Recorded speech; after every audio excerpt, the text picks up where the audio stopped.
இறை இயேசுவில் பிரியமானவர்களே, நம்முடைய பிதாவாகிய கடவுளாலும் ஆண்டவராகிய இயேசு கிறிஸ்துவினாலும் உங்கள் அனைவருக்கும் கிருபையும் சமாதானமும் உண்டாவதாக. பரிசுத்த ஓய்வு நாளில் இந்த நேரத்திலேயே ஆண்டவரை ஆராதிக்கும்படியாக ஆண்டவர் நம்முடைய வாழ்வில் தந்து கிருபைகளுக்காக ஆண்டவருக்கு நாம் நன்றி செலுத்துவோம். இந்த காணொளி வாயிலாக குடும்பமாக கடவுளை தொழுது கொள்ள நாம் எல்லாரும் அழைக்கப்படுகின்றோம். உங்கள் அனைவருக்கும் வணக்கத்தையும் வாழ்த்துதலையும் தெரிவித்துக் கொள்வதில் நான் மிக்க மகிழ்ச்சி அடைகின்றேன்.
கம்பீரமாய் பாடி நம்முடைய இரட்சணிய கட்டளையை சங்கீதர் மனக்கடுவோம். வாருங்கள் பூமியின் குடிகளே, எல்லாரும் கர்த்தரை கம்பீரமாய் பாடுங்கள்.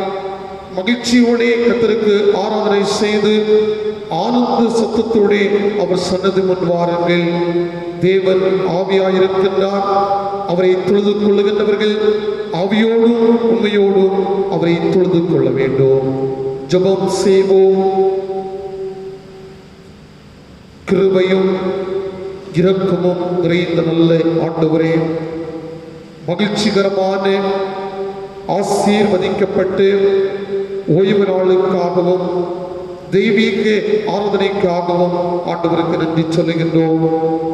கடந்த ஒரு வார காலம் முழுவதுமாக ஆண்டவர் எங்களை கண்ணின் கண்மணி போல பாதுகாத்து பராமரித்து உம்முடைய அன்பை எங்கள் மத்தியில் விளங்க பண்ணி இந்த ஓய்வு நாளை ஆண்டவர் எங்களுக்கு தந்தமைக்காக ஆண்டவருக்கு ஸ்தோத்திரம் செலுத்துகின்றோம்.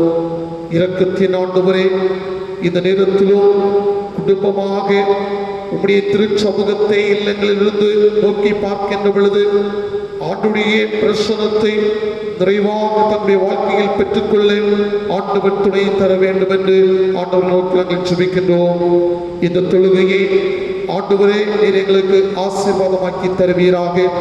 இந்த தொழுகையில் பாடுகின்ற பாடல்கள், படிக்கின்ற திருமறை பகுதி, சிந்திக்கின்ற ஆண்டுடைய வார்த்தைகள் எல்லாம் ஆண்டவர் பார்வையில் அருமையாக இருக்க ஆண்டவர் நோக்கி நாங்கள் ஜெபிக்கின்றோம்.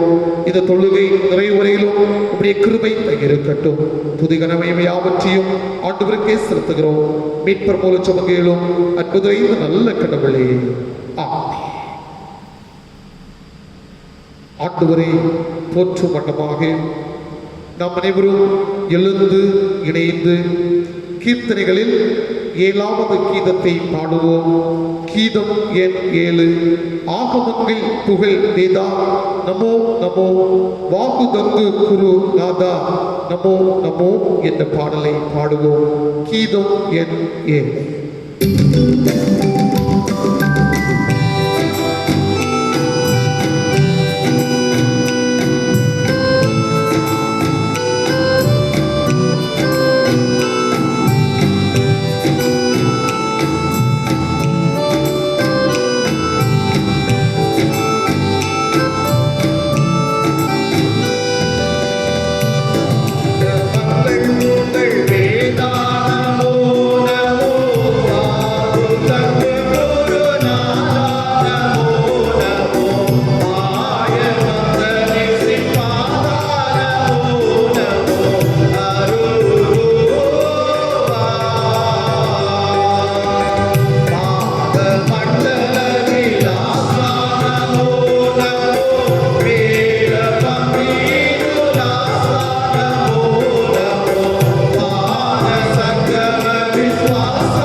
என்றவாறே முறை முறையாக படிக்க வேண்டிய சங்கீதம் 143ஆம் சங்கீதத்தை நாம் முறை முறையாக படிப்போம். சங்கீதம் 143. கர்த்தாவே, என் ஜெபத்தை கேளும், என் விண்ணப்பங்களுக்கு செவிகொடும். உமது உண்மையின்படியும் உமது நீதியின்படியும் எனக்கு உத்தரவு அருளை செய்யும். ஜீவனுள்ள ஒருவனும் உமக்கு முன்பாக நீதிமான் அல்லாததினாலே அடியேனை நியாயம் தீர்க்க பிரவேசியாதே. சத்ரு என் ஆத்துமாவை தொடர்ந்து என் பிராணனை தரையோடு நசுக்கி வெகு காலத்துக்கு முன் மரித்தவர்கள் போல் என்னை இருளில் இருக்க பண்ணுகிறான். என் ஆவி என்னில் தேங்குகிறது, என் இருதயம் எனக்குள் சோர்ந்து போகிறது. பூர்வ நாட்களை நினைக்கிறேன், உமது செய்கைகளையெல்லாம் தியானிக்கிறேன், உமது கரத்தின் கிரியைகளை யோசிக்கிறேன். என் கைகளை உமக்கு நேராக விரிக்கிறேன். வறண்ட நிலத்தை போல் என் ஆத்துமா உண்மையில் தாகமாயிருக்கிறது. கர்த்தாவே, சீக்கிரமாய் எனக்கு செவி கொடும். என் ஆவி தோய்ந்து போகிறது. நான் குழியில் இறங்குறவர்களுக்கு ஒப்பாகாதபடிக்கு உமது முகத்தை எனக்கு மறையாதையும். அதிகாலையில் உமது கிருபையை கேட்கப்படும். உம்மை நம்பியிருக்கிறேன். நான் நடக்க வேண்டிய வழியை எனக்கு காண்பியும். உம்மிடத்தில் என் ஆத்துமாவை உயர்த்துகிறேன். கர்த்தாவே, என் சத்துருக்களுக்கு என்னை தப்புவியும். உம்மை புகலிடமாக கொள்கிறேன். உமக்கு பிரியமானதை செய்ய எனக்கு போதித்தருளும். நீரே என் தேவன், உம்முடைய நல்ல ஆவி என்னை சுமையான வழிகளையே நடத்துவராக. கர்த்தாவே, உம்முடைய நாமத்தின் நிமித்தம் என்னை உயர்த்தியும், உம்முடைய நீதியின்படி என் ஆத்துமாவை இறுக்கத்திற்கு நீங்களாக்கிவிடும். உம்முடைய கிருபையின்படி என் சத்துருக்களை அழித்து என் ஆத்துமாவை ஒடுக்குகிற யாவரையும் சங்காரம் பண்ணும். நான் உமது அழியே.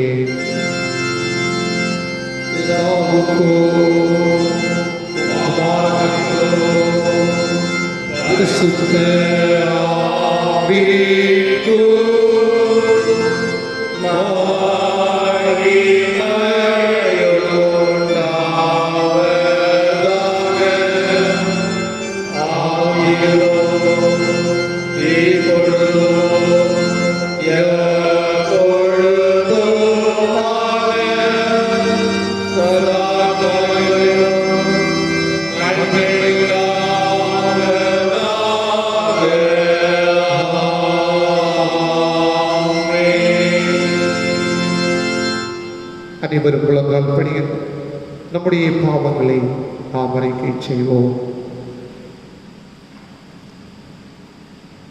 அன்பிற்குரியவர்களே, குடும்பமாக இல்லத்திலிருந்து ஆண்டவர் சமூகத்தை நோக்கி பார்க்கின்றோம். இந்த நேரத்திலேயே நம்முடைய வாழ்வை ஆண்டவர் சமூகத்தில் அர்ப்பணம் செய்வது நம்முடைய கடமையாக இருக்கிறது. அன்புக்குரியவர்களே, மாயான உலகத்தில் நாம் எல்லாரும் வாழ்ந்து கொண்டிருக்கின்றோம். எனவே இந்த மாயின் உலகத்தில் வாழ்ந்து கொண்டிருக்கிற நாம் பாவத்திலேயே அமிழ்ந்து கொண்டிருக்கின்றோம். சங்கீதக்காரன் சொன்னது போல, என் பாவங்களை பாராதபடிக்கு நீர் உமது முகத்தை மறைத்து என் அக்கிரமங்களை எல்லாம் நீக்கி அருளும் என்று சொல்லி ஆண்டவர் சமூகத்தை நோக்கி பார்த்தார். இந்த நேரத்திலும் நாமும் ஆண்டவரே, எண்ணில் அடங்காத பாவங்கள் நம்முடைய வாழ்க்கையில் இருக்கிறது. இந்த நேரத்திலேயே இந்த சங்கீதக்காரனை போல நானும் என்னை உம்முடைய சமூகத்தில் ஒப்புக் கொடுக்கின்றேன். என்னுடைய பாவங்களை பாராதபடிக்கு நீர் உமது முகத்தை மறைத்து என் அக்கிரமங்களை எல்லாம் நீக்கி அருளும் என்று சொல்லி ஆண்டவர் சமூகத்தை நாம் நோக்கி பார்ப்போம். பாவத்தின் நிமித்தமாக வாழ்க்கையிலேயே தோல்விகள், விலகினங்கள், ஆண்டவரே இந்த நேரத்தில் என்னை மன்னியும், உம்முடைய பிள்ளையாக என்னை மாற்றும் என்று சொல்லி ஆண்டவர் சமூகத்தை நாம் நோக்கி பார்க்க கடமைப்பட்டிருக்கின்றோம். எப்பொழுதும் ஆண்டவருடைய பார்வையில் இருப்போம் என்று சொன்னால் எந்த பாவமும் நம்மை ஆட்கொள்ளாது. ஆனால் நாம் எல்லாரும் ஆண்டவருடைய சமூகத்தை விட்டு தூரம் போன பிள்ளைகளாக காணப்படுகின்றோம். அது நம்முடைய வாழ்க்கையிலேயே பாவத்தின் வழியாக இருக்கிறது. நம்முடைய வாழ்விலேயே அது துன்பத்தை தருகின்ற ஒன்றாக இருக்கிறது. நம்முடைய வாழ்க்கையிலேயே அமைதியை இழக்கச் செய்கின்ற ஒன்றாக இருக்கிறது.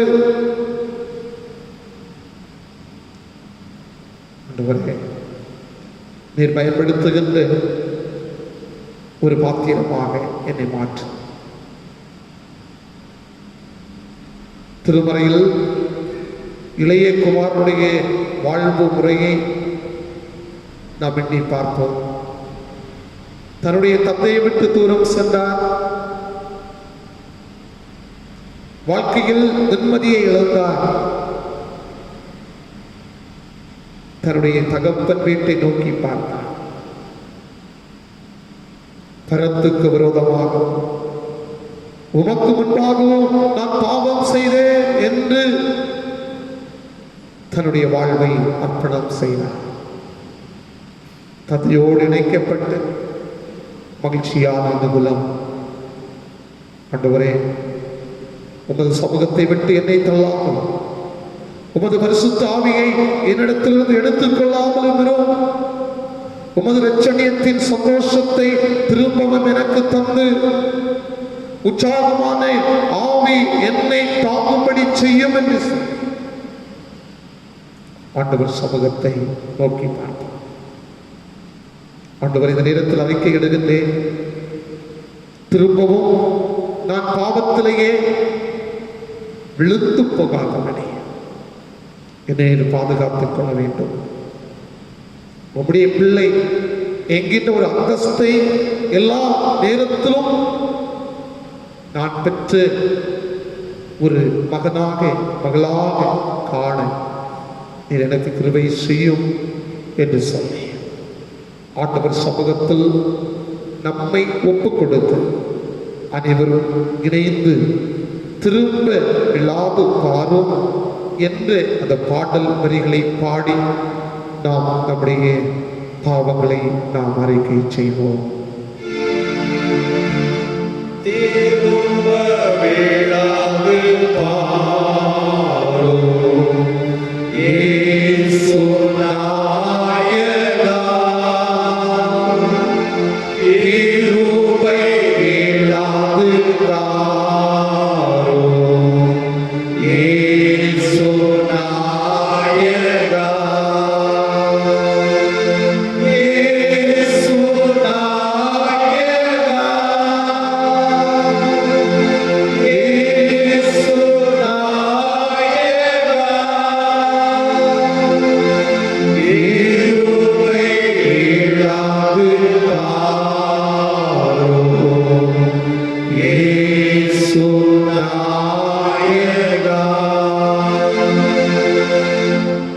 சர்வ வல்லமையும் மிகுந்த இரக்கம் நிறைந்த ஆண்டவர் நம்முடைய பாவங்கள் எல்லாவற்றையும் ஏற்று நம்முடைய வாழ்வை ஆண்டவர் அங்கீகரித்து நம் அனைவரையும் நித்திய வாழ்வுக்கு நேராக அழைத்து செல்வாராக. ஆமென். பாவங்களை அறிக்கைச்சது நாம் ஆண்டவருக்கு நாம் நன்றி செலுத்த கடமைப்பட்டவர்களாக இருக்கின்றோம். அன்புக்குரியவர்களே, கடந்து வந்த பாதைகளில் ஆண்டவர் நம்மை கண்மணியை போல பாதுகாத்தார். இதை கட்டான கால சூழ்நிலைகளிலும் ஆண்டவர் நமக்கு வேண்டியதான சுகத்தை, பலத்தை, ஆரோக்கியத்தை ஆண்டவர் தந்து நம்மை வழிநடத்தினாரே. ஆண்டவருக்கு நாம் நன்றி செலுத்த நாம் கடமைப்பட்டவர்களாக இருக்கின்றோம். இந்த கொரோனா வைரஸ் உலகை அச்சுறுத்தி கொண்டிருக்கின்ற இந்த நேரத்தில் ஆண்டுடைய கரம் நம்மை தாங்கிக் கொண்டிருக்கிறது. தொடர்ந்து ஆண்டவர் நம்மை தாங்கி வழிநடத்துவதற்கு துணையாக இருக்கின்றார். ஆண்டவருக்கு நாம் நன்றி செலுத்துவோம். நம்முடைய பெற்றோர்களுக்காக, நம்முடைய பிள்ளைகளுக்காக ஆண்டவர் நமக்கு தந்திருக்கின்ற இந்த நல்ல குடும்ப வாழ்வுக்காக ஆண்டவருக்கு நாம் நன்றி செலுத்துவோம். நாம் எல்லாரும் மேற்கொண்ட பயணத்தை ஆண்டவர் ஆசீர்வதித்து தந்தார். மீண்டுமாக ஒரு ஓய்வு நாளை ஆண்டவர் நமக்கு தந்து இந்த ஓய்வு நாளில் குடும்பமாக ஆண்டுடைய பிரசன்னத்தை குடும்பத்திலிருந்து நாம் பெற்றுக்கொள்வதற்கு ஆண்டவர் கிருபையாக இருக்கின்றார். ஆண்டவருக்கு நாம் நன்றி செலுத்த கடமைப்பட்டவர்களாக இருக்கின்றோம். தொடர்ந்து ஆண்டுடைய கரத்திலிருந்து பெற்றுக்கொள்ள இருக்கின்ற எல்லா நன்மைகளையும் நாம் நினைத்து ஆண்டவருக்கு நன்றி செலுத்தும் வண்ணமாக, வியாதி நேரத்தில் வல்லமை தந்தார், சோதனை நேரத்தில் ஜெயம் தந்தார் என்ற பாடல் வரிகளை பாடி ஆண்டவரை நாம் போற்றுவோம்.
நன்றி செலுத்தினார்.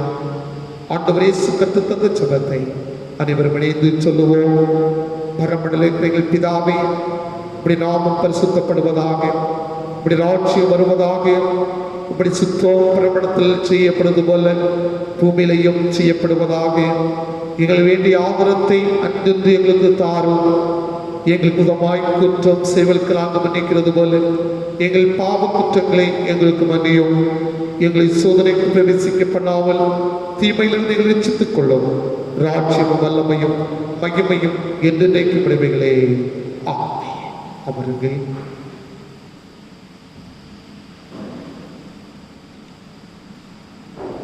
படிக்கும்படியாக தெரிந்து கொண்டு திருமுறை பகுதி தூய லூக்கா என்பவர் நற்செய்தி நூல், அதிகாரம் 18, வசனங்கள் 9 தொடங்கி 14 வசனங்கள் முடிய படிக்கின்றேன், கேளுங்கள். லூக்கா அதிகாரம் 18, வசனங்கள் 9 தொடங்கி 14 வசனங்கள் முடிய. அத்தியும் தங்களை நீதிமான்கள் என்று நம்பி மற்றவர்களை அற்பமாய் எண்ணின சிலரை குறித்து அவர் ஒரு ஓமையை சொன்னார். 2 மனுஷர் ஜெபம் பண்ணும்படி தேவாலயத்திற்கு போனார்கள். ஒருவன் பரிசேயன், மற்றவன் ஆயக்காரன். பரிசேயன் நின்று, தேவனே, நான் பரிகாரர், அநியாயக்காரர், விபச்சாரக்காரர் ஆகிய மற்ற மனுஷரை போலவும் இந்த ஆயக்காரனை போலவும் இராததினால் உம்மை ஸ்தோத்தரிக்கிறேன். வாரத்தில் 2 தரம் உபவாசிக்கிறேன். என் சம்பாத்தியத்திலெல்லாம் தசம பாகம் செலுத்தி வருகிறேன் என்று தனக்குள்ளே ஜெபம் பண்ணினான். ஆயக்காரன் தூரத்திலேயே நின்று தன் கண்களையும் வானத்துக்கு ஏறெடுக்க துணையாமல் தன் மார்பிலையே அடித்துக் கொண்டு, தேவனே, பாவியாகிய என் மேல் கிருபையாயிரும் என்றார். அவனை அல்ல, இவனே நீதிமானாக்கப்பட்டவனாய் தன் வீட்டுக்கு திரும்பி போனான் என்று உங்களுக்கு சொல்லுகிறேன். ஏனெனில் தன்னை உயர்த்துகிறவன் எவனும் தாழ்த்தப்படுவான், தன்னை தாழ்த்துகிறவன் உயர்த்தப்படுவான் என்றார். அவனே அல்ல, இவனே நீதிமானாக்கப்பட்டவனாய் தன் வீட்டுக்கு திரும்பி போனான் என்று உங்களுக்கு சொல்லுகிறேன். ஏனெனில் தன்னை உயர்த்துகிறவன் எவனும் தாழ்த்தப்படுவான், தன்னை தாழ்த்துகிறவன் உயர்த்தப்படுவான் என்றார். இது ஆண்டவர் அருள் வாக்கு. படிக்க வேண்டிய திருமறை பகுதி படித்து முடிந்தது. கிறிஸ்துவே உமக்கு புகழ்ச்சி உண்டாகட்டும்.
ஜீவனுள்ள ஆண்டவராக இருந்து எங்களை எல்லாம் வழிநடத்துகின்ற அன்பின் ஆண்டவரே, இந்த நாளுக்காக ஆண்டவருக்கு நன்றி சொல்லுகின்றோம். இந்த நாளிலும் நாங்கள் எல்லாரும் உடைய திருச்சமூகத்தை நோக்கி பார்ப்பதற்கு, ஆண்டுடைய அன்பை எங்களுடைய வாழ்க்கையில் நாங்கள் பெற்றுக்கொள்வதற்கு ஆண்டவர் தந்து கொண்டிருக்கின்ற கிருபைகளுக்காக நன்றி சொல்லுகின்றோம். இந்த நேரத்திலும் இப்படி வார்த்தைகளை எல்லாம் நாங்கள் சிந்திப்பதற்காக ஆயத்தப்படுகின்றோம். ஆண்டவர் தாமே எங்கள் ஒவ்வொருவரோடு செயல்பட வேண்டும் என்று இறைமகனேசுவின் இன்பமுள்ள நாமத்தில் ஜெபிக்கின்றோம். அன்பு நிறைந்த நல்ல கடவுளே, ஆமென். கிறிஸ்து இயேசுவில் மிகவும் பிரியமானவர்களே, இந்த ஞாயிறு ஊரடங்கு உத்தரவு 17வது ஞாயிற்றுக்கிழமை 17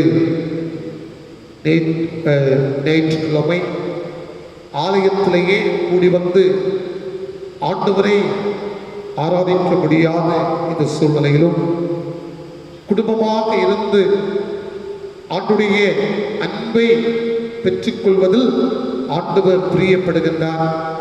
நம்முடைய வாழ்க்கையிலும் ஆண்டவர் ஆசீர்வாதங்களை தந்து கொண்டிருக்கின்றார். தொடர்ந்து அனைத்து தேசங்களுக்காக நாம் ஜெபிக்க கடமைப்பட்டிருக்கின்றோம். இந்த வைரஸ் ஆண்டுடைய சித்தத்தின் அடிப்படையில் மாறி மனிதர்கள் எல்லாம் ஒரு புதிய வாழ்வை பெற்றுக்கொள்ளவும் தங்களுடைய இயல்பு நிலைக்கு நேராக கடந்து வரவும் ஆண்டவர் உதவி செய்ய நாம் ஆண்டவரை நோக்கி நாம் ஜெபிப்போம். நண்பர்களே, இந்த நாளிலும் சற்று நேர சிந்தனைக்கு துணையாக தெரிந்து கொண்ட திருமறை வசனம் நாம் படிக்க கேட்டு தூய லூக்கா என்பவர் நற்செய்தி நூல் 18ஆம் அதிகாரம் 14வது வசனத்தின் அந்த கடைசி பகுதியினை நான் படிக்கின்றேன். தன்னை உயர்த்துகிறவன் எவனும் தாழ்த்தப்படுவான், தன்னை தாழ்த்துகிறவன் உயர்த்தப்படுவான் என்றார். அன்புக்குரியவர்களே, அழகான வசனம். ஆண்டவர் இயேசு சொன்ன ஒரு பகுதியை தான் இந்த நாளிலேயே நாம் திருமறை பாடமாக படிக்க கேட்டோம். நண்பர்களே, உலகத்தில் வாழுகின்ற, அதாவது எந்த நிலைமையில் ஒரு பெரிய ஒரு மனிதனாக இருந்தாலும் அவன் தேவனை விட தன்னை பெரியவனாக எண்ண மாட்டான். கடவுள் என்னை விட பெரியவனா, நான் அவரை விட குறைந்தவனா என்று யாருமே கேட்க மாட்டார்கள். இன்றைய உலக காலகட்டத்தில் தேவனுக்கு முன்பாக ஒவ்வொரு மனிதனும் தங்களை தாழ்த்துவது இயற்கையான ஒரு காரியம். எனவே அதனை ஒரு தாழ்மையின் அடையாளமாக இந்த காலகட்டத்திலேயே ஒரு மனிதனை நாம் எடுத்துக்கொள்ள முடியாது. சில ஆண்டவரை நோக்கி ஜெபிக்கின்ற பொழுது சில ஆன்மீக காரியங்களை எல்லாம் பேசுகின்ற பொழுது தங்களை குறித்து ஆளாக சொல்லுவார்கள். எப்படி சொல்லுவார்கள்? தங்களை குப்பை என்று சொல்லுவார்கள், தங்களை தூசி என்று சொல்லுவார்கள், தங்களை புழு பூச்சி என்று சொல்லுவார்கள். அப்படி சொல்லி தங்களை தாழ்த்துகின்றதை இன்றைய காலகட்டத்தில் நாம் பார்க்க முடிகிறது. ஆனால் அவர்கள் ஒருபோதும் தங்களை அவ்விதமாக தாழ்த்துகின்ற மனிதர்களாக எண்ணுவதே இல்லை என்றுதான் இன்றைய காலகட்டத்தில் நம்மால் புரிந்து கொள்ளப்படுகிறது. அவருடைய பேச்சில் அப்படி இருக்கிறது.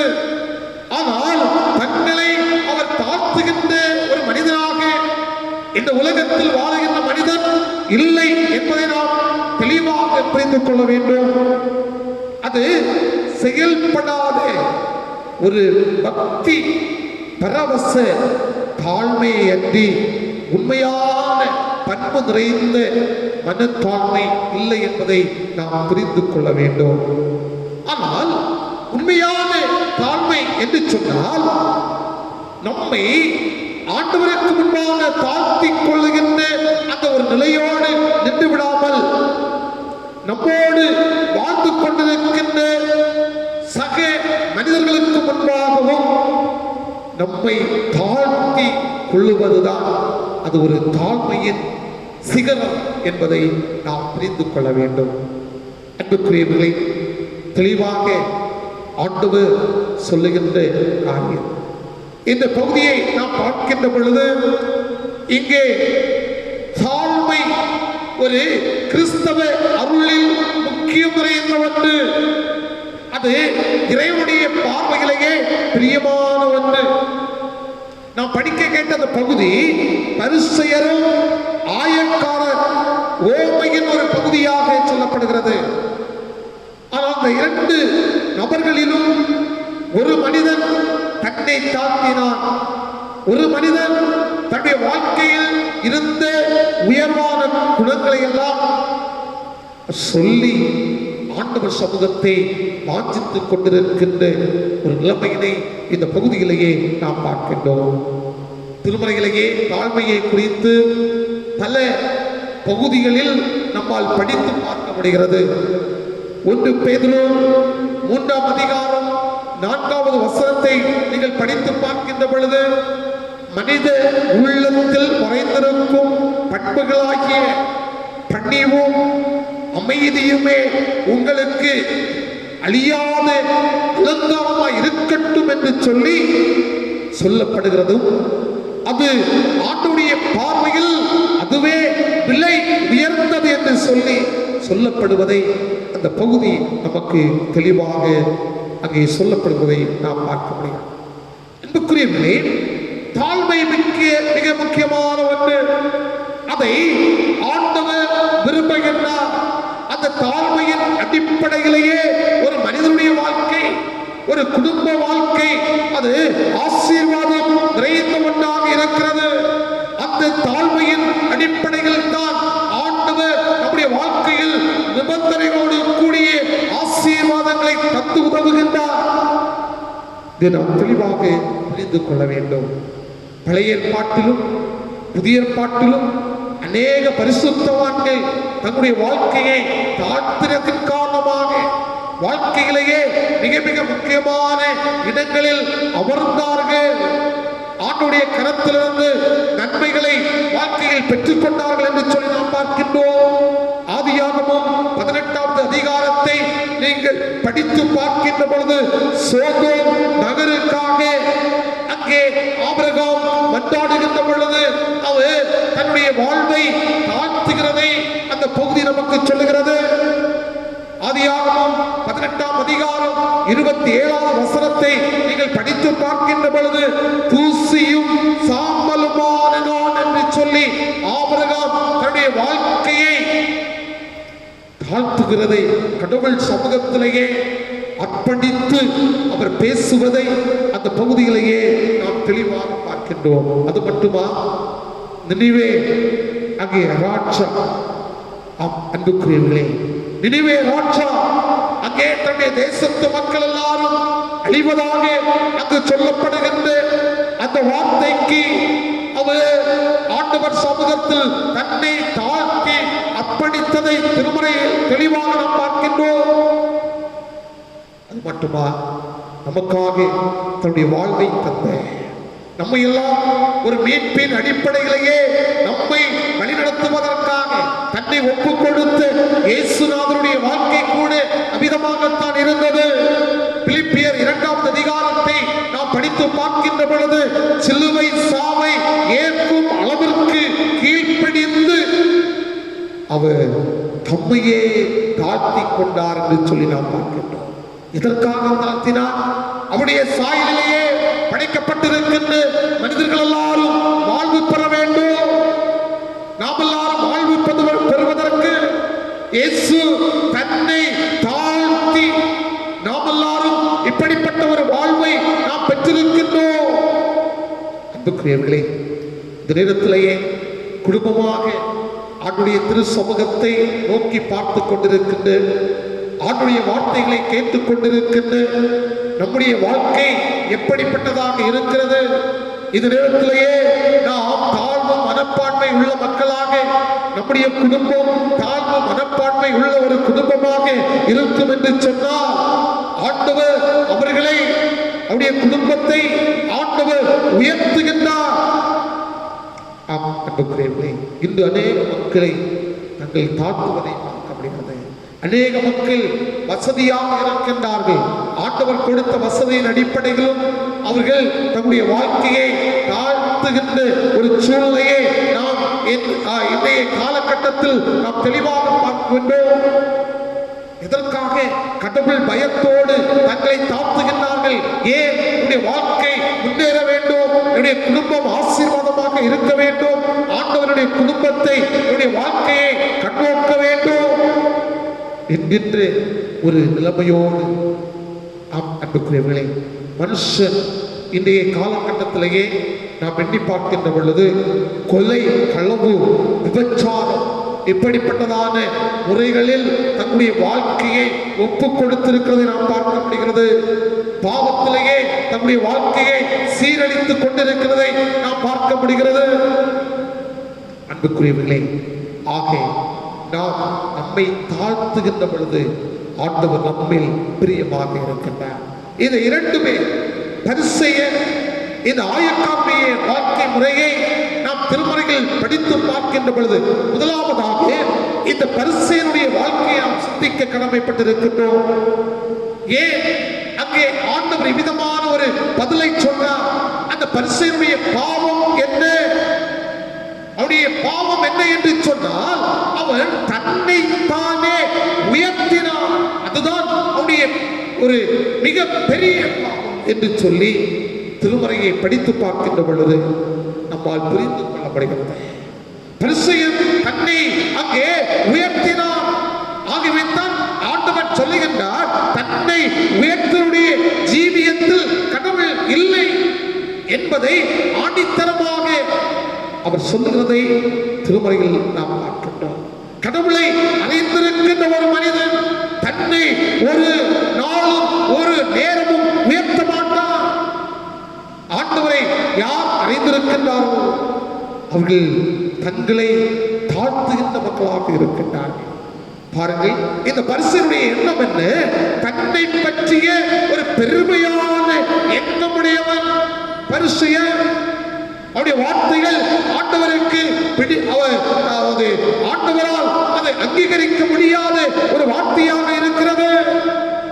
தன்னை அளந்து பார்க்கும்படி கடவுள் தந்த அளவுகோலை கொண்டு தன்னை அழைக்காமல், தன்னை பார்க்கிலும் கோலான அளவுகோலை கொண்டு தன்னை அளந்து பார்த்து மோசம் போனவன் தான் இந்த பரிசேயனுடைய வாழ்க்கை முறை. அன்புக்குரியவர்களே, அவன் சொன்ன வார்த்தை என்ன? நமக்கு அந்த திருமறை தெளிவாக அந்த ஆதாரமாக கடவுள் அங்கே சொல்லுகின்ற ஒரு சூழலை நாம் பார்க்கின்றோம். கொள்ளையன், அநியாயக்காரன், விபச்சாரக்காரன். ஆனாலும் இந்த ஆயக்காரனை போல நான் என்ன செய்கின்றேன்? உம்மை நான் துதிக்கின்றேன். தன்னுடைய ஜீவிதத்தை அங்கே மற்ற மனுஷனோடு ஒப்பிட்டு பார்த்து, இதோ அவர்களை பார்க்கலும் நான் எவ்வளவோ பெரிய ஒரு நீதிமான், நான் நீதிமானாக இந்த உலகத்தில் வாழ்ந்து கொண்டிருக்கின்றேன் என்று தன்னுடைய பாவத்தை முற்றிலுமாக அவன் மறைத்து வைத்துவிட்டு கடவுளுடைய சமூகத்தில் கூடி அவன் வருகிறதை பார்க்கப்படுகிறது. அவருடைய ஸ்தோத்திரம் கடவுளுடைய பார்வையிலேயே மிக அருவருப்பான ஒன்று. அவருடைய வார்த்தைகள் கடவுளுடைய பார்வையிலேயே முழு பொய்யான ஒன்று. கடவுளுடைய நீதியை அடையாமல் தன்னைத்தானே நீதிமான் என்று சொல்லிக் கொண்டவர். அன்புக்குரியவர்களே, இந்த நேரத்திலேயே நம்முடைய வாழ்வை நாம் எண்ணி பார்க்க வேண்டும். அதுதான் அவன் தன்னை பற்றி பெருமையான எண்ணம் உடையவன் என்று சொல்லி இந்த பகுதியை படித்து பார்க்கின்ற பொழுது, ஆண்டவர் இயேசுநாதருடைய வார்த்தையின் அடிப்படையில் நாம் எண்ணி பார்க்கின்ற பொழுது இந்த பரிசேயனை குறித்து நம்மால் புரிந்து கொள்ள முடியும். பாருங்கள், அதை தொடர்ந்து அந்த பரிசேயனுடைய வாழ்க்கை எப்படிப்பட்ட ஒரு வாழ்வாக இருக்கிறது. அவன் சுய நம்பிக்கை உள்ளவன், பெருமையாக இருக்கின்றான். அவன் தன்னுடைய வாழ்க்கையில் சுய நம்பிக்கை கொண்டவனாக இருக்கின்றான். கடவுள் தனக்கு செய்தவைகளை அல்ல, தான் கடவுளுக்கு செய்தவைகளை அங்கே பிரமாதமாக சொல்லுகின்றார். அதுதான் பாருங்க, கடவுள் என்னுடைய வாழ்க்கையில் இப்படிப்பட்ட சூழல்களை எல்லாம் செய்திருக்கின்றார், அவருடைய கிருபையினால் நான் பெற்றிருக்கின்றேன் என்பதை அவன் அங்கே நினைத்து பார்க்காமல் தான் கடவுளுக்கு செய்தவர்களை பிரதானமாக சொல்லுகிறதை நாம் பார்க்கப்படுகிறோம். இன்றைய காலகட்டத்திலும் மனிதனுடைய வாழ்க்கை முறைகள் அப்படிப்பட்டவைகள் தான் இருக்கிறது. இதோ ஆண்டவர் தன்னுடைய குடும்பத்தில் தன்னுடைய வாழ்க்கையில் செய்த நன்மைகளை எல்லாம் மறந்து போய்விடுகின்றார்கள்.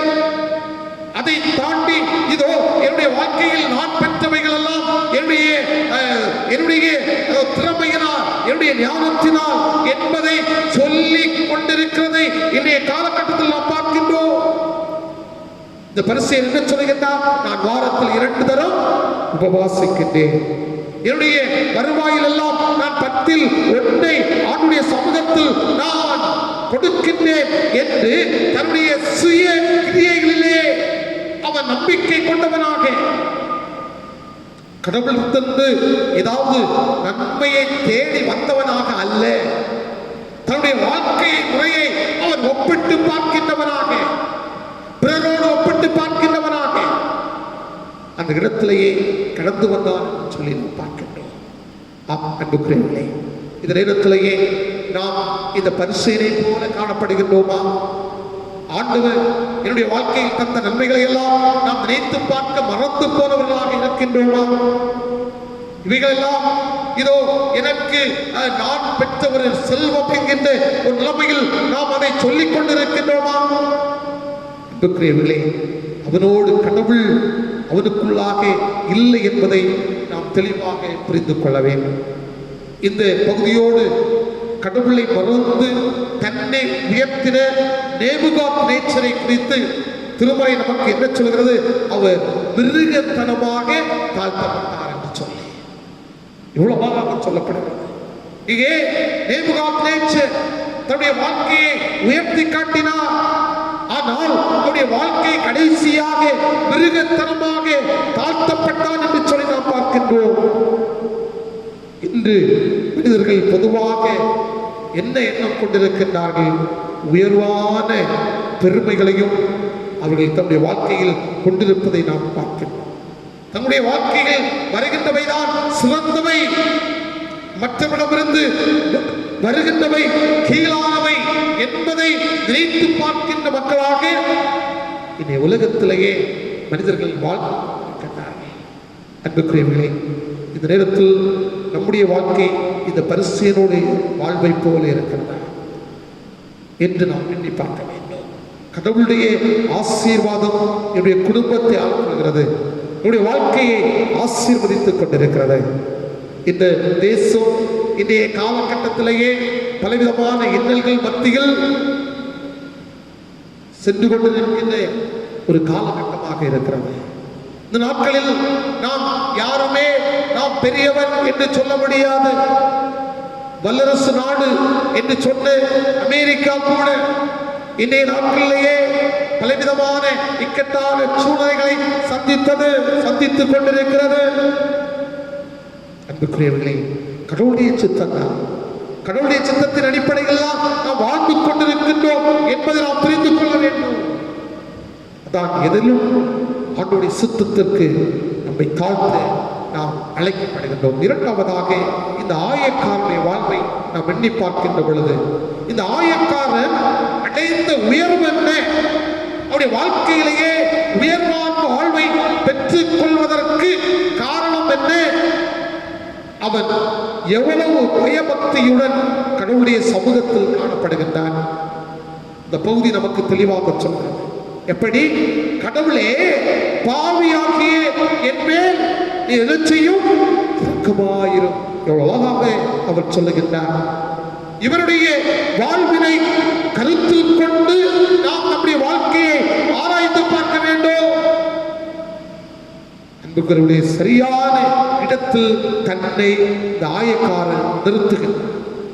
சரியான இடம் எது என்பதை இந்த ஆயக்காரன் அறிந்து கொள்ளுகின்றார். இதுதான் இந்த பகுதி சொல்லுகின்ற ஒரு முக்கியமான ஒன்று. கடவுளும் நானும், இதுதான் அந்த ஆலய பிரகாரத்தில் வந்து கடவுளும் நானும் மூன்றாம் நபர் இடம் இல்லை. கடவுளும் நானும்.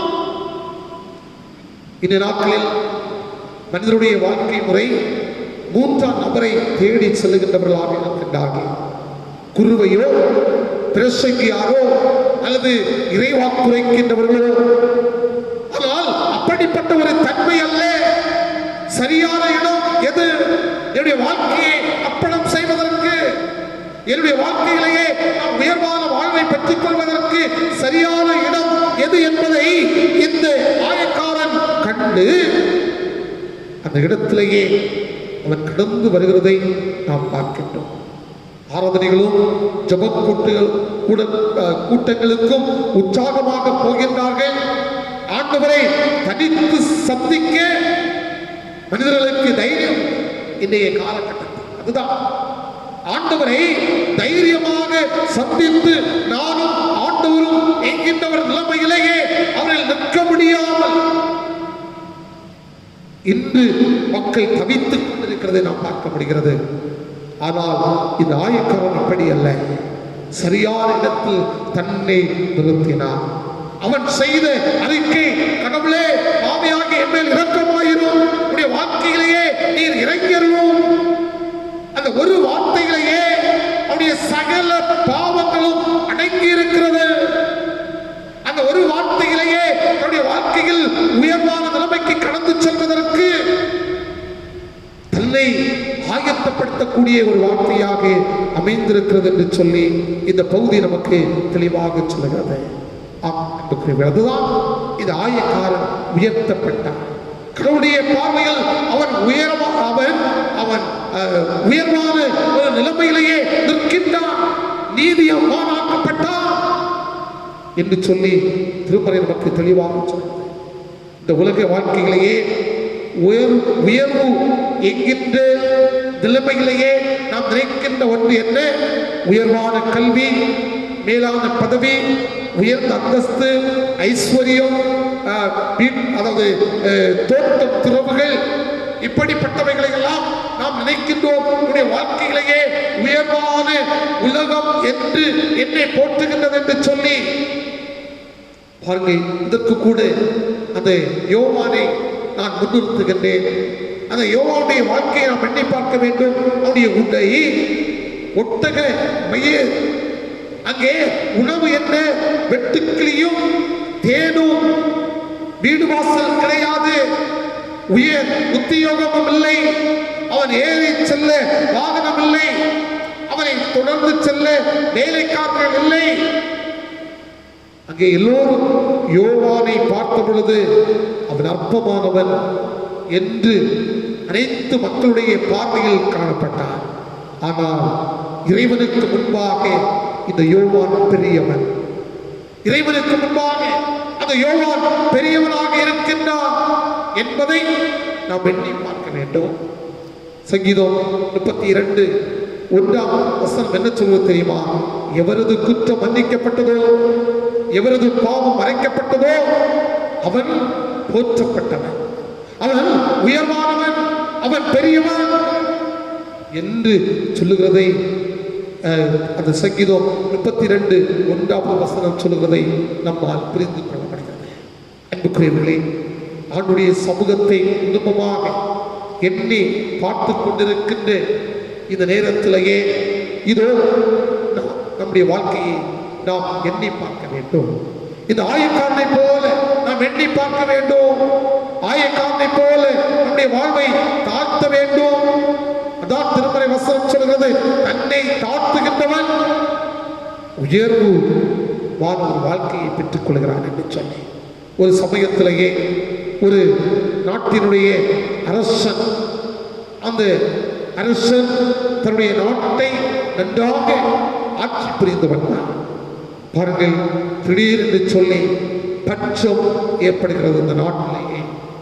அந்த அரசன் சிறு பிள்ளைகளை எல்லாம் அதிகமாக நேசிக்கின்ற ஒரு அரசன். என்ன செய்வது? என்னுடைய பிள்ளைகள், நாட்டு மக்கள் இதோ வறுமையிலேயே வாடிக்கொண்டிருக்கிறார்களே, என்ன செய்வது என்கின்ற ஒரு நிலைமையில் அவர் யோசனை பண்ணி தன்னுடைய நாட்டு மக்கள் எல்லாரும் வறுமையில் இல்லாதபடி அவர்களுக்கு தேவையான அனைத்து காரியங்களையும் செய்து கொடுத்தார். சிறு பிள்ளைகள் எல்லாம் நேசிக்கின்ற இந்த அரசன் பாருங்கள், ஒவ்வொரு நாளும் தன்னுடைய அரண்மனைக்கு அந்த பிள்ளைகளை எல்லாம் அங்கே அழைத்து வைத்து அவர்களுக்கு தேவையான அங்கே ரொட்டிகளை அங்கே அரண்மனை வாசலில் வைப்பார். ஒவ்வொரு பிள்ளைகளும் வந்து அவைகளை எடுத்துக்கொண்டு செல்வார்கள். பாருங்கள், அனைத்து பிள்ளைகளும் முன்பாக வந்து அந்த ரொட்டிகளை எடுத்துக்கொள்வார்கள்.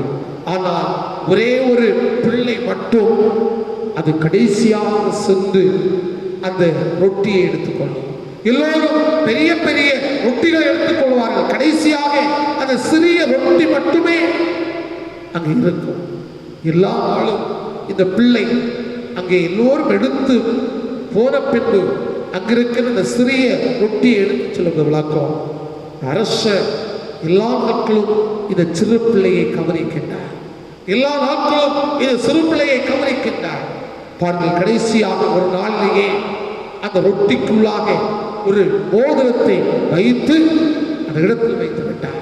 பாருங்கள், எல்லா பிள்ளைகளும் வந்து முன்பாக வந்து பெரிய பெரிய ரொட்டிகளை எல்லாம் எடுத்து, ஆனால் கடைசியாக அந்த சிறிய ரொட்டி மட்டுமே அந்த இடத்தில் இருக்கும். அதை இந்த பிள்ளை எல்லா நாட்களும் கடைசியாக செல்லுகின்ற அந்த பிள்ளை ரொட்டியை எடுக்கிறது. பாருங்கள், எடுத்துக்கொண்டு தன்னுடைய தந்தையிடம் தன்னுடைய தாயிடம் கொடுக்கிறது. அம்மா, இன்னும் ரொட்டியை எடுத்துக்கொண்டு வந்திருக்கிறேன் என்று சொல்லி அங்கே அந்த ரொட்டியை தாய் எடுத்து கொடுக்கின்ற பொழுது அந்த ரொட்டிக்குள்ளே அழகிய மோதிரம் வந்து இருக்கிறது. பாருங்கள், ஆச்சரியப்படுகின்றாள் தாய். உடனே தன்னுடைய மகளை அழைத்து அந்த அரசரை பார்க்கும்படியாக கடந்து சென்றார். பாருங்கள், அரசர் சொன்ன வார்த்தை, இதோ உடைய பிள்ளைக்காக நான் வைத்த இந்த மோதிரம் தான் என்று சொன்னால், ஒவ்வொரு நாளும் நான் இந்த பிள்ளையை கவனித்து பார்க்கின்றேன். ஒவ்வொரு நேரமும் நான் கவனித்து பார்க்கின்ற பொழுது எல்லா பிள்ளைகளும் முன்னால் வந்து அங்கிருக்கின்ற அந்த ரொட்டியை எடுத்து செல்வார்கள். ஆனால் அந்த பிள்ளை மட்டும் இறுதியாக சென்று அங்கிருக்கின்ற அந்த சிறிய ரொட்டியை எடுத்துக்கொண்டு செல்லும் என்று அந்த குழந்தையை அந்த அரசர் போற்றினார். இந்த குழந்தை ஒரு தாழ்வு மனப்பான்மை உள்ள தன்னை தாழ்த்திய குழந்தை. ஆகவே இந்த மோதிரம் உங்களுக்கே உரியது என்று சொல்லி அந்த அரசர் அந்த தாயும் பிள்ளையும் பார்த்து அந்த வார்த்தையை சொல்லி அனுப்பி வைத்தார். அன்புக்குரியவர்களே, இதுதான் தாழ்மை உள்ள ஒரு மனிதனை ஆண்டவர் உயர்த்துகிறார் என்று சொல்லி நாம் பார்க்கிறோம். இயேசு என்ன சொன்னார்? நான் சாந்தமும் மன தாழ்மையுமாயிருக்கிறேன் என்று அவர் சொன்னதை நாம் தெளிவாக பார்க்கின்றோம். ஆண்டவருக்கு முன்பாக நாம் நம்மை தாழ்த்துகின்ற பொழுது மனுஷனுக்கு முன்பாக நம்மை ஆண்டவர் உயர்த்துவார். இதுதான் இந்த வசனத்துடைய ரகசியம். ஆண்டவருக்கு முன்பாக நாம் எவ்வளவு தாழ்த்த முடியுமோ, நம்மை அர்ப்பணம் செய்ய முடியுமோ, ஆண்டுடைய காரியங்களுக்காக நாம் செயல்பட முடியுமோ, அப்பொழுது ஆண்டவர் மனுஷருக்கு முன்பாக உயர்வான வாழ்க்கையிலேயே வைக்கின்றார்.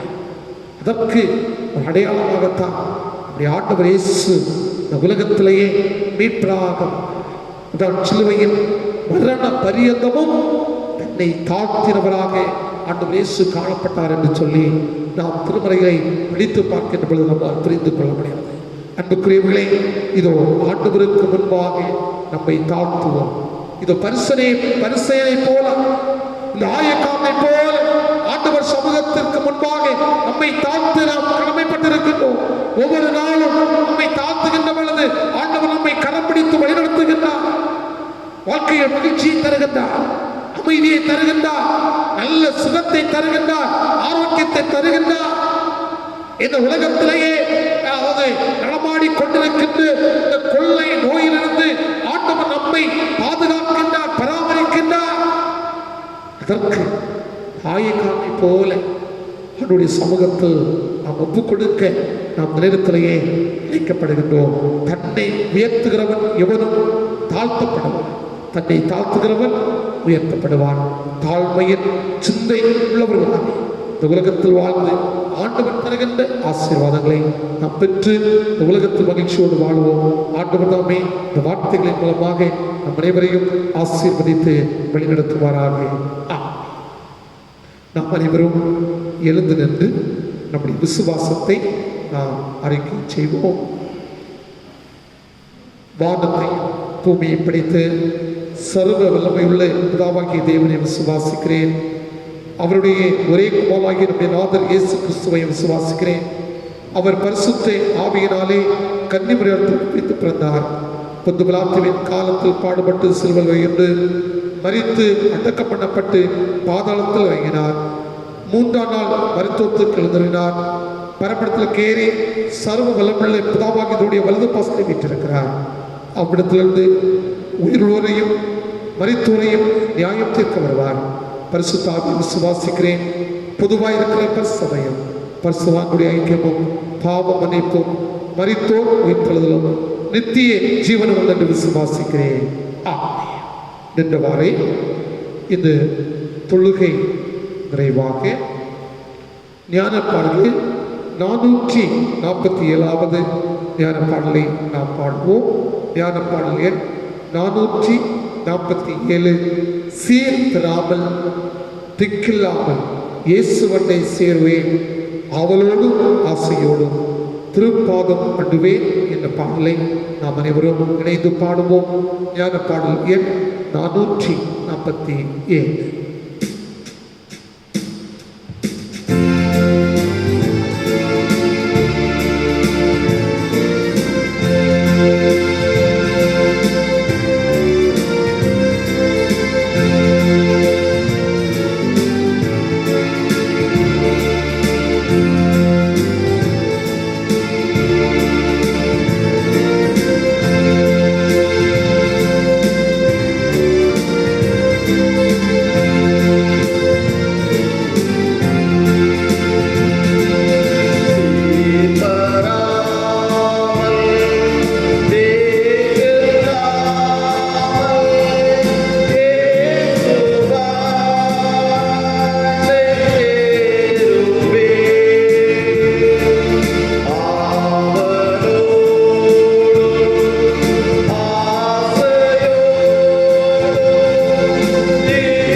நின்றவாறே ஜெபிப்போம். அன்புக்குரியவர்களே, ஆண்டவர் நம்மை பார்த்து சொல்லுகின்றார், தம்மை தாமே தாழ்த்துகின்றவர்கள் உயர்த்தப்படுவார்கள். இந்த நேரத்திலும் ஆண்டுடைய திருச்சமூகத்தை நோக்கி பார்ப்பதற்கு ஆண்டவர் கிருபையாக இருந்தார். தாழ்மை கடவுளின் அருளை பெற்றுக் கொள்வதற்கு நிபந்தனையாக இருக்கிறது. இந்த நேரத்திலேயே ஆண்டுடைய கிருபையை நாம் நம்முடைய வாழ்க்கையிலும் நம்முடைய குடும்பத்திலும் நாம் பெற்றுக் கொள்வதற்கு திருமறையில் சொல்லப்பட்டு அந்த ஆயக்கானை போல நாம் நம்மை தாழ்த்த வேண்டும். பரிசேயன் அவன் தன்னை உயர்த்தியது, இதோ கடவுள் தன்னுடைய ஜீவியத்தில் இல்லை என்பதை நமக்கு சொல்லுகிறது. அவரை பற்றிதான பெருமையான எண்ணம் வாழ்க்கையிலேயே கடவுளை கண்டு கொள்ள முடியாமல் இருந்தது என்று சொல்லி திருமறை நமக்கு சொல்லுகிறது. ஆயக்காரன் தன்னுடைய வாழ்க்கையில் அடைந்த உயர்வு, அவன் தன்னை நிறுத்த வேண்டிய இடத்தில் தன்னை நிறுத்தினான். பாவியாக என் மேல் இரக்கமாயிரும் என்று சொல்லி சொன்னார். ஆயக்காரன் உயர்த்தப்பட்டார். நேரத்திலேயே நாம் பரிசேயனை போல காணப்படுகின்றோம், ஆயக்காரனை போல காணப்படுகின்றோம். இயேசு நான் சாந்தமும் மனத்தாழ்மையுமாயிருக்கிறேன் என்று சொன்னார். நண்பர்களே, ஆண்டவருக்கு முன்பாக தாழ்மைப்படும். மனுஷனுக்கு முன்பாக ஆண்டவர் நம்மை உயர்த்துவார். மனுஷனுக்கு முன்பாக பாக்கியவான்களாக நாம் ஆக்கப்படுவோம். நம்மை ஆண்டவர் கரத்தில் ஒப்புக் கொடுப்போம். கிருபை நிறைந்து நல்ல ஆண்டவரே, ஆசீர்வதிக்கப்பட்டு இந்த நாளுக்காக ஆண்டவருக்கு ஸ்தோத்திரம் செலுத்துகின்றோம். குடும்பமாக உம்முடைய திருச்சமூகத்திலிருந்து உம்மை நோக்கி பார்ப்பதற்கு ஆண்டவர் எங்களுக்கு தந்து கிருபைகளை எண்ணி ஆண்டவருக்கு ஸ்தோத்திரம் செலுத்துகின்றோம். கலங்கி நிற்கின்ற மக்கள் ஆண்டவரே, கலக்கத்திலிருந்து ஆண்டவர் எங்களை பாதுகாத்து தைரியத்தை ஆண்டவர் எங்களுக்கு தந்து உம்முடைய கிருபையை நாங்கள் தேடுவதற்கு ஆண்டவர் தந்த கிருபை எண்ணி ஆண்டவரை போற்றுகின்றோம்.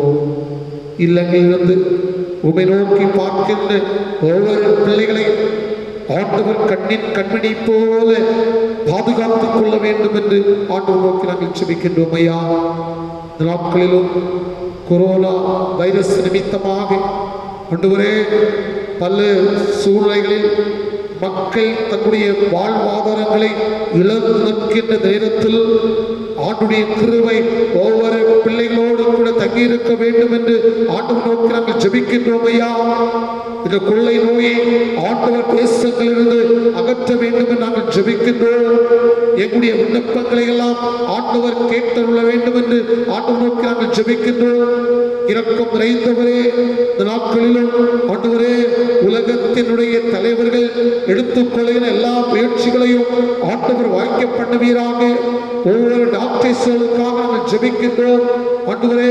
மருத்துவமனைகளிலேயே பணிவிடைகளில் செய்கின்ற ஒவ்வொரு பிள்ளைகளுக்காக நாங்கள் ஜெபிக்கின்றோம் ஆண்டவர் தாமே. ஒவ்வொருவருக்கும் தேவையான பாதுகாவலை ஆண்டவர் தர வேண்டும் நாங்கள் ஜெபிக்கின்றோம். தூய்மை பணியாளர்களுக்காக ஜெபிக்கின்றோம், காவல்துறையினருக்காக ஜெபிக்கின்றோம். எல்லாரையும் ஆண்டவர் ஆசீர்வதிப்பீராக. நம்முடைய பணிவிடைகளை செய்கின்ற பொழுது ஆண்டவர் நல்ல பாதுகாவலை நீ தர வேண்டும் என்று நாங்கள் ஜெபிக்கின்றோம். இந்த வைரஸின் நிமித்தமாக பாதிக்கப்பட்டிருக்கின்ற அந்த பிள்ளைகளை ஆண்டுடைய கரத்தில் நாங்கள் தருகின்றோம். ஆண்டுடைய கரம் அந்த பிள்ளைகளை தொட வேண்டும் என்று ஆண்டவர் நோக்கி நாங்கள் ஜெபிக்கின்றோம். போதும் ஆண்டவரே, நாங்கள் எல்லாரும் ஆண்டவரையே தெய்வம் என்று சொல்லி அறிக்கை இடுகின்றோம். இந்த கொள்ளை நோயிலிருந்து நாங்கள் எல்லாரும் விடுதலை பெற்றுக் கொள்ள ஆண்டவர் எங்கள் ஒவ்வொருவருக்கும் துணை தர வேண்டும் என்று ஆண்டவர் நாங்கள் ஜெபிக்கின்றோம்.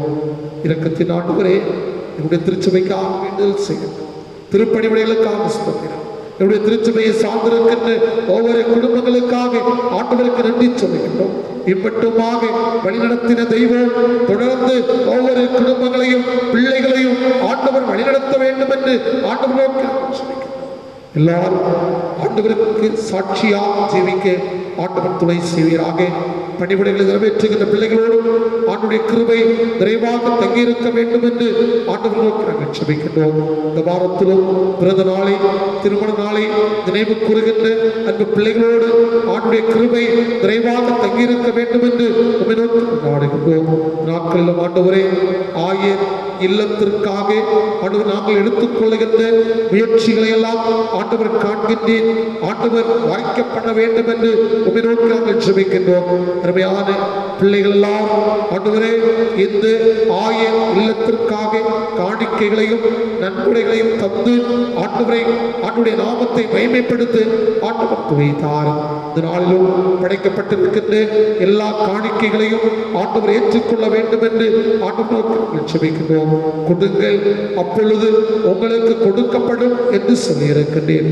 ஆப்ததையே, அன்புக்குரிய பிள்ளைகள் என்னென்ன நோக்கத்தோடு காணிக்கைகளை ஆண்டவர் சமூகத்திலேயே படைக்கின்றார்களோ அதற்கு மேலான ஆசீர்வாதங்களை குடும்பத்திலும் நம்முடைய வாழ்க்கையிலும் பெற்று ஆண்டவரை மகிமைப்படுத்த ஆண்டவர் துணை செய்யும். தொடர்ந்து எங்களோடு தங்கிரும். துதிகரமையும் எல்லாவற்றையும் ஆண்டவருக்கே செலுத்துகிறோம். மீட்பு ஜெபங்களும் அன்பு நிறைந்த நல்ல கடவுளே,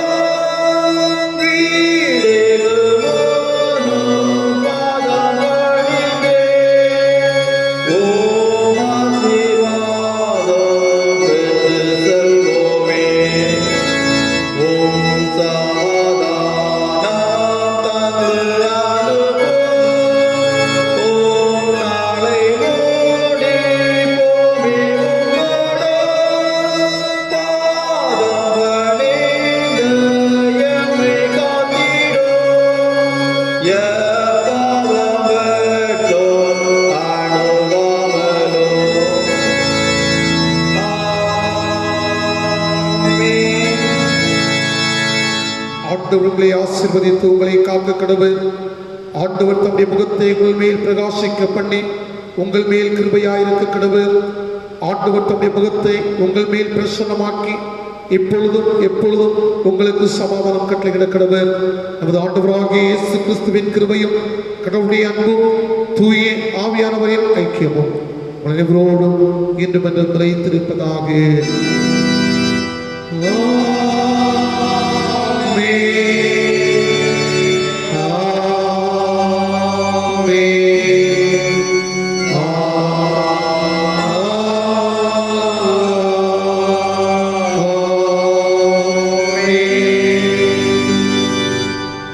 ஆண்டவர்களோடு இருப்பாராக. சமாதானத்துடைய சென்று வாருங்கள்.